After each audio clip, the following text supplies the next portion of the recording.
Welcome everyone to Step by Step Dyslexia Solutions, the podcast Music Empowers Learning. This is January 30th, and I'm Dr. Marianne Cintron, host of this podcast. And today I have with me Veronica Hyder, who is a homeschool mom, and her son Cruz is a second grader. Hi, Veronica. Hi. It's great to have you with me today. I just wanted to do a little bit of recap with Cruz, who started with us in May. He didn't know his letter names and sounds, which is critical for students to start phonemic awareness. So I trained a tutor on how to teach him his letter names and sounds in May. And then by July, he was ready to start the step-by-step reading program, which is a 9-step Ortongillingham reading program, and it uses music in an app called Dunking Dyslexia for the 9th step.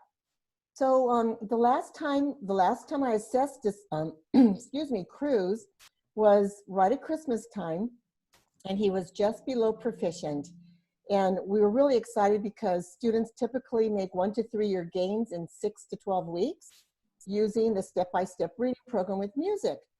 So I was really curious to start podcasting so I could interview people who have children or family members with dyslexia, just to share with the public what it feels like to be a parent of a dyslexic child, knowing that if your child doesn't get help, they're on the trajectory to go drop out of high school, go to prison, and even be on welfare. And what a relief it is to know your child's getting help. Mm-hmm. So, Veronica, I wanted to ask you the first question. How is this helping? I know Cruz is starting to read, but how is this helping, first of all, his self-esteem and confidence in himself? And then how is it helping him be more comfortable attempting other content material for his curriculum? Yeah, I would say his confidence and his self-esteem and overall attitude towards learning and his education is a 180 since starting the program and awesome. Addressing the dyslexia and getting the right type of intervention.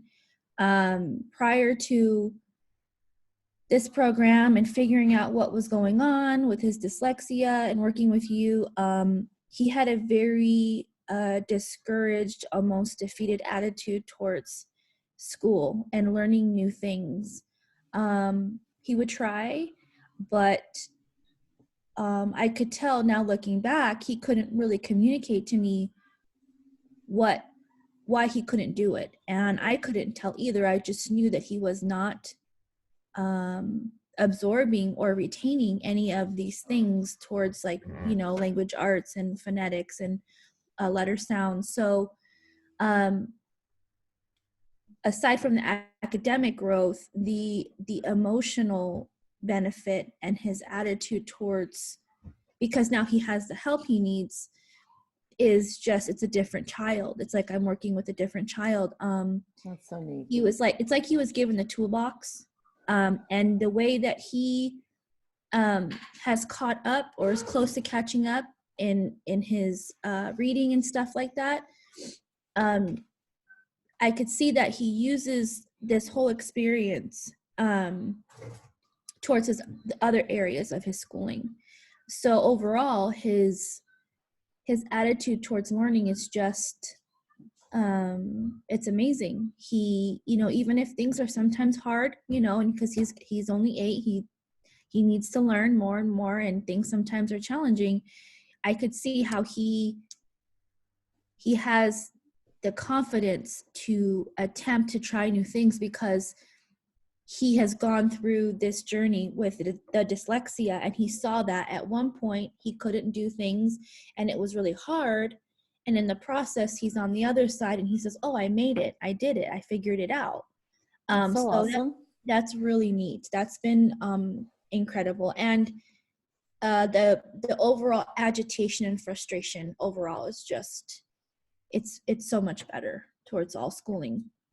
That's so neat. So how does he get along differently with his siblings if he does? I think because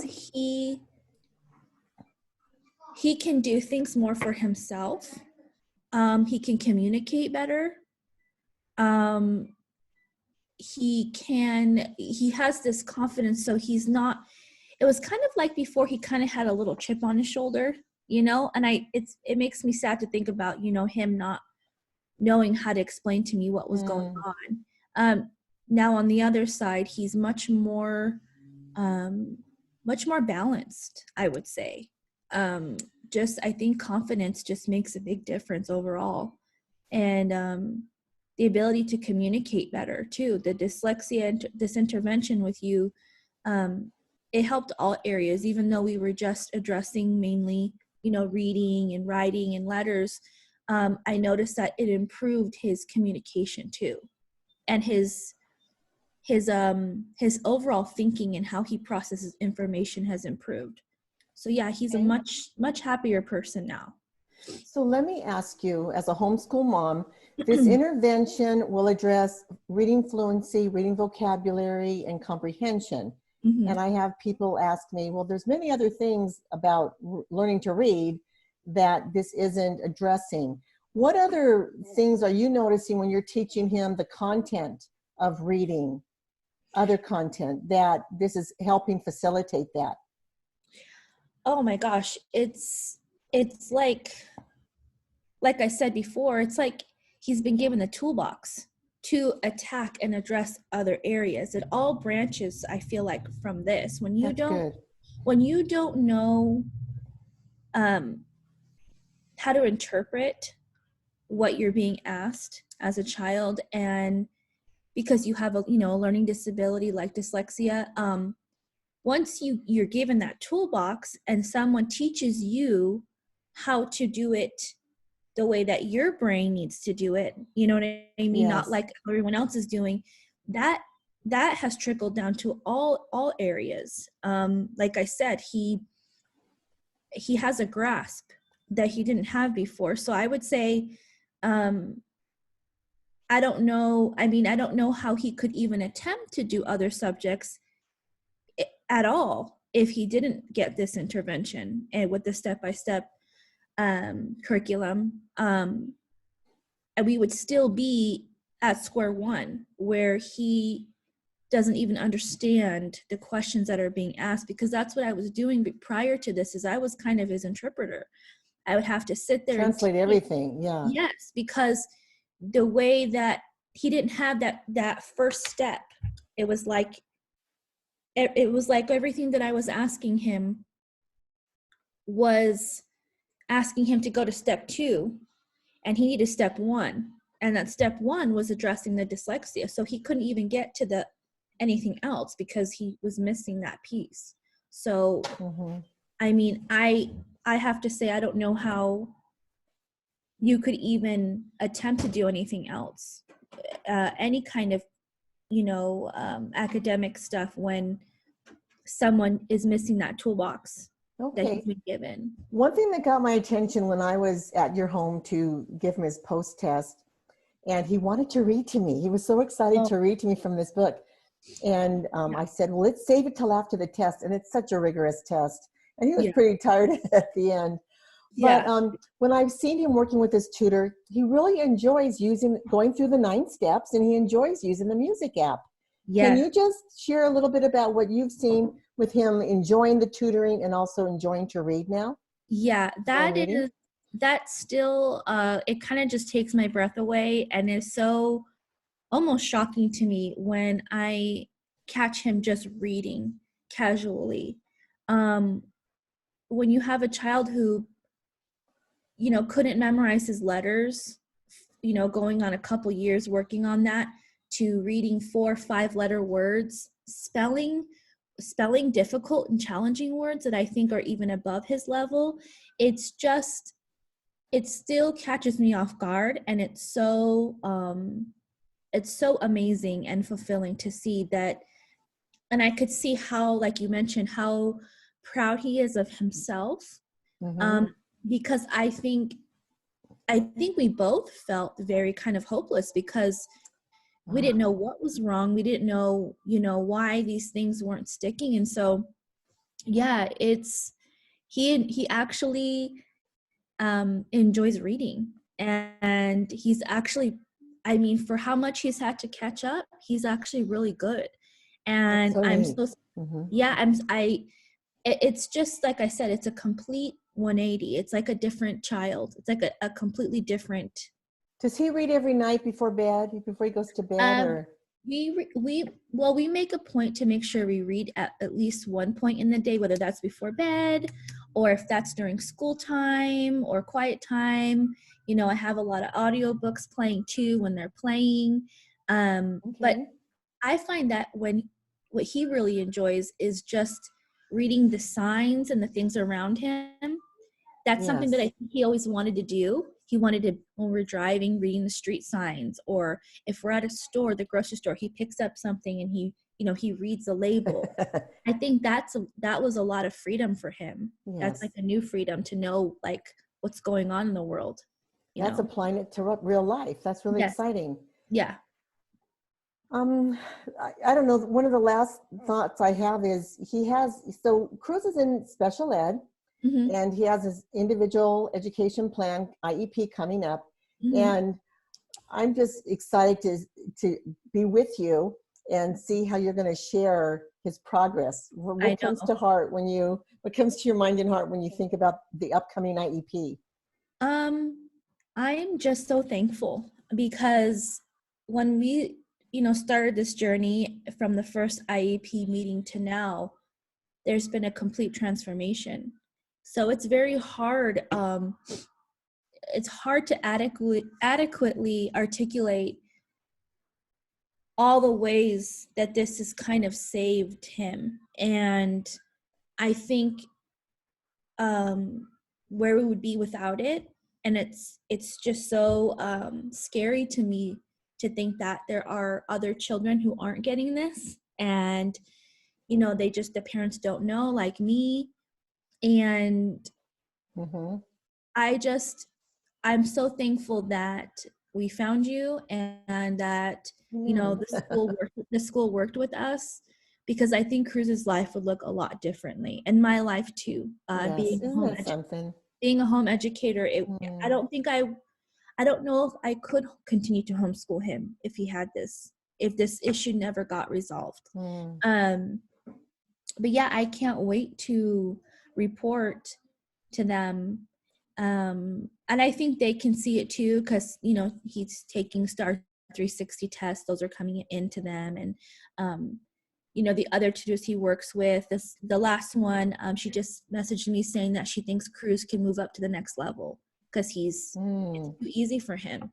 Yeah, well, that's so good. That's Yeah. the good So news. yeah, he's moving, so it's just, I think Cruz's situation will be a really good like witness and testament to when you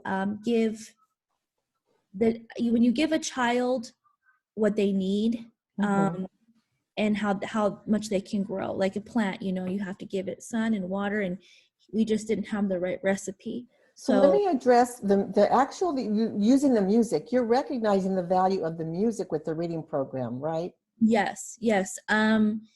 I mean, everything that he everything that the curriculum encompasses is working for him. And you um, have a musical family. Your yes, kids we play all, piano, your son's in a band. I mean, so yeah, you've known music has been helpful, for but sure. people are skeptical about music with reading. Yeah, No, music's good for everything. yes, learning an instrument, having music playing in the house. I actually, did that even before I met you, and learned about all this. I would play music for the kids and for myself when I'm teaching, and the kids were doing their lessons. So yeah, I mean, everything about it is, I mean, I just think Cruz is the proof. The proof, he's Yeah. the So pudding. you And always had music in his life, but it's once the reading program was combined with music, you're oh seeing yeah, that 180. yeah, it Yeah. definitely, yeah, it benefits, it adds. Okay, so just so people realize, Cruz started with the step-by-step reading program in July, Uh-huh. about the middle of July, and now it's the end of January. Mm. And he is tutoring 5 days a week for about an hour, Yes. and just making some great progress. Does he talk, we have about a minute left. Is Yeah. there anything else you want to share about anything on your heart? I would say there are no, how do I say this? I think every kid has the same potential. It's just a matter of figuring out what they need to grow, and it's not the same. There's no one size fits all for learning and education. If you are concerned that there is something going on with your child, if they are very frustrated and they're not growing, unfortunately, the world and the school system will more than likely tell you that it's the child's fault, or it's the child's will, that they're lazy or that they're not trying hard enough. And I'm so glad that I didn't go down that route. Even though I was stuck and confused and bewildered, I always had an inkling that this was something beyond his control. This was just something he could not help. I would recommend that if you have a typical situation like Cruz and your child is a struggling reader, learner, language arts, issues, to do this. Okay. Yeah. Well, that wraps up our 15 minutes. I want to thank you, Veronica, for agreeing to be on my first podcast. And I just want to direct people to the website. There's an easy way to get to it. It's www.dyslexia-solutions.com. And dyslexia is spelled Dyslexia.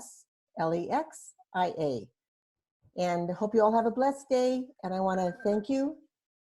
And Veronica, thank you very much. Thanks for having me. Bye-bye. Bye-bye. Okay.